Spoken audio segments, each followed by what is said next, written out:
10 محرم الحرام کو اللہ تعالیٰ نے حضرت آدم علیہ السلام کی توبہ کو قبول کیا۔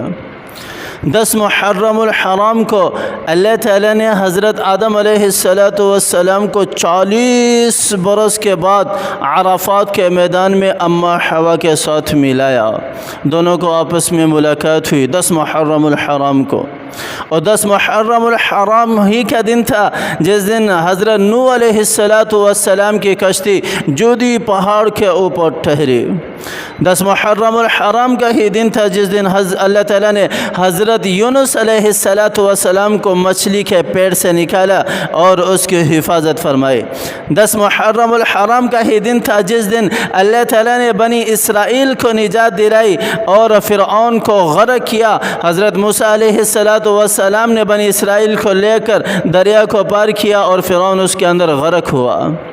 10 محرم الحرام کا ہی دن ہے جس دن قیامت برپا ہوگی اور جمعہ کا دن ہوگا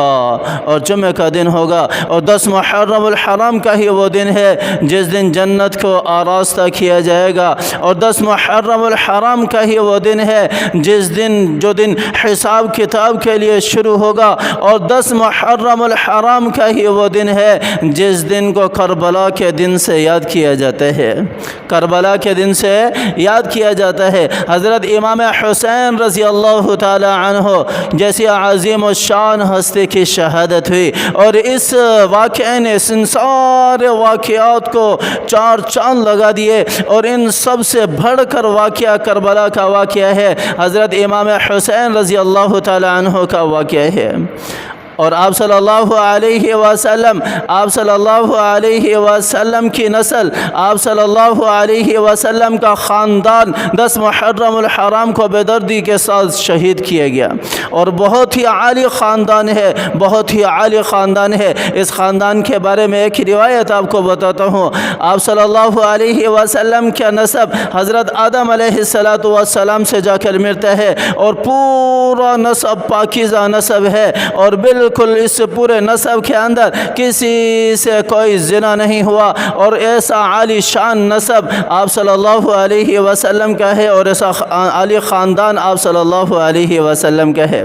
حضرت آدم علیہ السلام اپنے بیٹے حضرت شیث علیہ السلام سے کہنے لگے اور یہ آپ صلی اللہ علیہ وسلم کا نسب حضرت شیث علیہ السلام سے حضرت آدم علیہ السلام سے جا کر ملتا ہے۔ کہنے لگے کہ اے میرے بیٹے، تیری پشت میں ایک امانت ہے، تیری پشت میں ایک امانت ہے جو تیرے باپ سے بھی زیادہ مقدس ہے اور زیادہ فضیلت والی ہے، عظمت والی ہے۔ حضرت شیث علیہ السلام کہنے لگے ابا جان، بیٹا باپ سے بھی زیادہ فضیلت والا ہو سکتا ہے؟ تو حضرت آدم علیہ السلام نے کہا آپ اس امانت کی بات کرتے ہیں، میں اس کے امت کی بات بتاؤں آپ کو؟ میں نے ایک خطا کی، اللہ تعالیٰ نے مجھے جنت سے نکال دیا، وہ سارا دن خطائیں کریں گے اور آپ صلی اللہ علیہ وسلم کی سفارش سے وہ جنت میں جانے والے بن جائیں گے۔ میں نے ایک خطا کی، میرے کپڑے اتار دیے گئے اور وہ سارا دن ساری رات خطائیں کریں گے، اللہ تعالیٰ ان کے کپڑے نہیں اتارے گا۔ میں نے ایک خطا کی، مجھے بیوی سے الگ کر دیا گیا، وہ سارا دن ساری رات خطائیں کریں گے، اللہ تعالیٰ ان سے ان کی بیویوں کو الگ نہیں کریں گے۔ میں نے ایک خطا کی اور میری توبہ کو 40 برس لگ گئے اور وہ سارا دن ساری رات خطائیں کریں گے اور ایک مرتبہ ہاتھ اٹھا کر کہیں گے کہ یا اللہ میری توبہ، اللہ تعالیٰ ان کی توبہ کو قبول فرمائیں گے، ان کی ساری خطائیں گناہ معاف کر دیں گے۔